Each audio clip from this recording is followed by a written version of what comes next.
Hey guys, this is Chris. Today I'm going to show you some of the comics that I picked up at my local comic shop and also I got through the mail.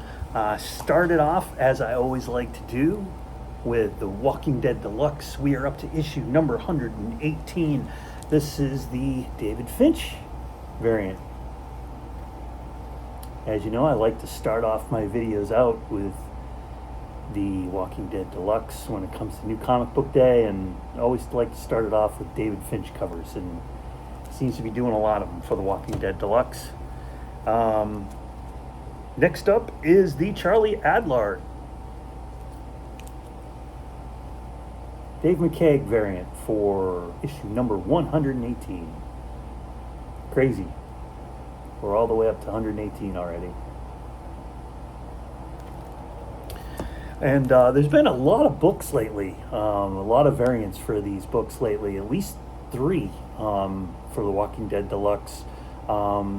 They've been pretty regular every other week, coming out with 3 covers. These cover artists, they're earning their money for sure. Wonder how long it takes them to actually create one of these book covers. You know, obviously the Charlie Adlard ones being reprints and all, but then I picked this up off of eBay this past week. It's an oldie but goodie. Back in the 80s, 86, 87 time frame, Lucasfilm released very little in the amount of Star Wars comics.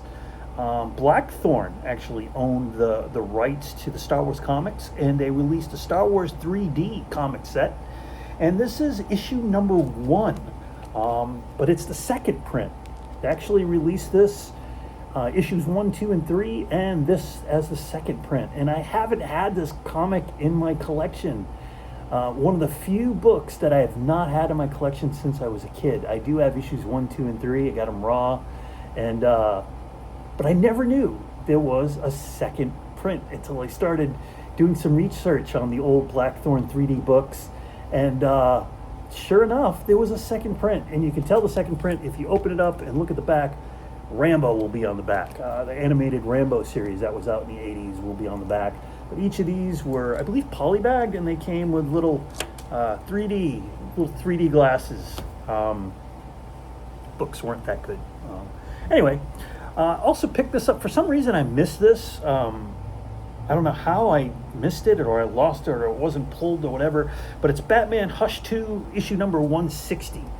I was going through my Batman books, and I had 159 and 161, and just couldn't find 160. And I don't know if it just didn't get into my pull list, or I misplaced it, or what. But I figured I'd fill in the hole.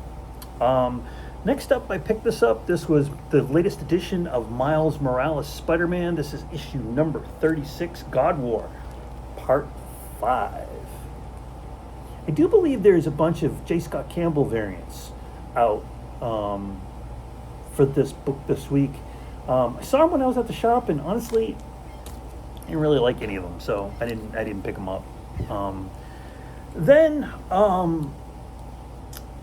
I've been filling in some holes for my Strange Academy Blood Hunt run. I recently got a whole bunch of books back from CGC, and there were a couple of books in there that I did a pre-screen and they didn't make the cut, so to speak. I did a 9/8 pre-screen, and a couple of them didn't work, didn't reach the grade, so I had to go out and buy some replacements, and these are the ones that I got. I don't know if these will actually work or not. This one's got a really good sized crease on it, but this is Strange Academy Blood Hunt number 3,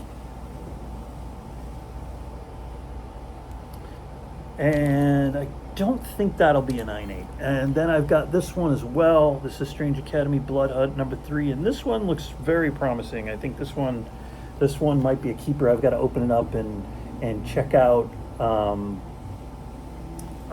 the back, but from the looks of the front, this is a really good copy of the variant edition for this as well. And then Blood Hunt had an issue 1 second print, and that one also didn't score the 9/8. So I went out and picked up a bunch of other copies And I got to tell you, that one's not going to do it either. There's a crease down here on the bottom corner. Bought this on eBay, listed as near mint. I got it in and had a good sized crease on it. Same deal as this one. So I don't think this will make the cut either. And then finally this one, I don't think will make the cut either. There was some issues on the back of this one. So 3 copies, 3 books that just aren't going to make the cut in the 9.8. What do? You just keep trying. You just keep trying. For whatever reason, that second print one doesn't really like to. It doesn't like to come in a really good grade. Whatever. Next up, I picked up this one called Lucky Devils, number 4. I've been reading this. This is kind of fun. It's been a while since the last issue came out, and apparently one of the creators had a stroke, some sort of like a medical situation, and that's why it's been delayed. But it sounds like he's going to be okay, and the series is up and running. And I don't know, maybe it's bad luck making a comic called The Lucky Devils, and I don't know. But yeah, I've been reading this. This has been a lot of fun. And then lastly, I saw this on the shelf, and I figured I'd pick it up. It's part of the Godzilla versus the United States, or Godzilla versus America series for IDW. This is a one-shot. It's Godzilla versus Boston, and being from Massachusetts, I thought this would be really fun. There's like 4 stories in here over different time frames, and some of them are really cool, including one of them where there's all these snippets going around about the history of Boston, and it's really quite fun. Meanwhile, Godzilla is terrorizing Boston and causing all sorts of trouble. But that's it for today, guys. A lot of cool books, a lot of neat books, and some going back to 1987. Hope you guys are doing well, staying safe. We'll see you again next time. Thanks. Bye.